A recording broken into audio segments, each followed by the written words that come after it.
আমরা আশাবাদী 11 দলীয় জোট সরকার গঠন করবে।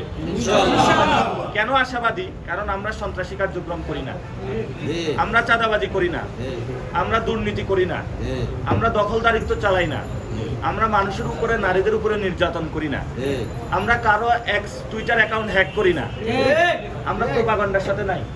আমরা একটি সুন্দর বাংলাদেশ চাই। আমরা ইনশাআল্লাহ এটাও কমিটমেন্ট দিচ্ছি, আমাদের কেউ কেন্দ্র দখলে যাবে না, আমাদের কেউ ইলেকশন ইঞ্জিনিয়ারিং এ যাবে না। প্রশাসনের ভাইদেরকে বলবো আপনারা নিউট্রাল থাকবেন।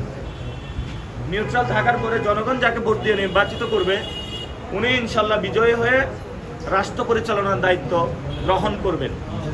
এবং আমরা ঢাকা 8-এ গ্যাসের সমস্যা রয়েছে, পানির সমস্যা রয়েছে, এটা সমাধান করব। মাদক সমস্যা রয়েছে, সমাধান করব। পাঞ্জাবের জগতে একটি বিশ্বস্ত নাম শাবাব এথনিক ওয়্যার। এখানে হলে বাড়িওয়ালা ভাই আছেন, বাড়িওয়ালা ভাইরা অনেক সমস্যা রয়েছে, ঘুষ না দিলে পানি আসে না, গ্যাসের লাইন পায় না, আমরা এটা বন্ধ করব। এবং সাথে সাথে এখানে নারীরা অনেক হেনস্থার শিকার হন, আমরা সেটা বন্ধ করব। আমরা ঢাকা 8কে ইনশাল্লাহ যানজট মুক্ত করব। এবং এখানে সরকারি চাকরিজীবী যারা রয়েছে তাদের জন্য ভালো আবাসস্থান, খাদ্য, বাসস্থানের আমরা চিকিৎসা নিশ্চিত করব। নারীদের জন্য ওয়ার্ড ভিত্তিক সব জায়গায় কমিউনিটি হেলথ সার্ভিস চালু করব, যাতে প্রসূতি মায়েরা এবং তাদের যে মায়েদের বাচ্চা রয়েছে তারা সহজে চিকিৎসা সুবিধা গ্রহণ করতে পারে।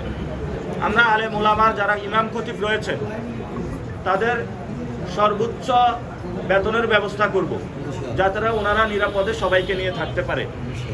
আর যারা দলীয় গুন্ডা সন্ত্রাস রয়েছেন আপনারা আসুন, সবকিছু ছেড়ে সুন্দরবনে যেরকম ডাকাতরা অস্ত্র জমা দিয়েছে প্রশাসনের কাছে, আপনারা আপনাদের এই চাঁদাবাজি, সন্ত্রাসী, দুর্নীতি এগুলা ছেড়ে প্রশাসনের কাছে আপনারা সুপর্দ করুন নিজেদেরকে। ইনশাল্লাহ আমরা নতুন বাংলাদেশ গঠন করব। বিএনপির অনেক ভাই নেতা কর্মী যারা আছেন নির্যাতিত নিপীড়িত, এখন আবার এই দলের কাছেও নির্যাতিত নিপীড়িত হচ্ছেন, ভয় নাই, আমরা আছি। আপনি আমাদের সাথে আসুন, আমরা ইনশাল্লাহ একসাথে ভালো রাজনীতি করব। অনেক জুলাই যোদ্ধা রয়েছেন যারা হলো আমরা আপনাদেরকে টাচ করতে পারি নাই, পৌঁছতে পারি নাই বিভিন্ন ব্যস্ততার কারণে। আপনারা আসুন, ইনশাল্লাহ আমরা ঐক্যবদ্ধভাবে কাজ করব। মতিঝিলে বিভিন্ন জায়গায় ঢাকা 8 আসনে ময়লা বাগান রাস্তার মধ্যে ফেলে রাখা হয়েছে, আমরা এগুলো নিজ হাতে পরিষ্কার করব এবং ঢাকা 8কে সুন্দর একটা নগরী বানাবো, যাতে সবাই আমরা নিরাপদে চলাফেরা করতে পারি।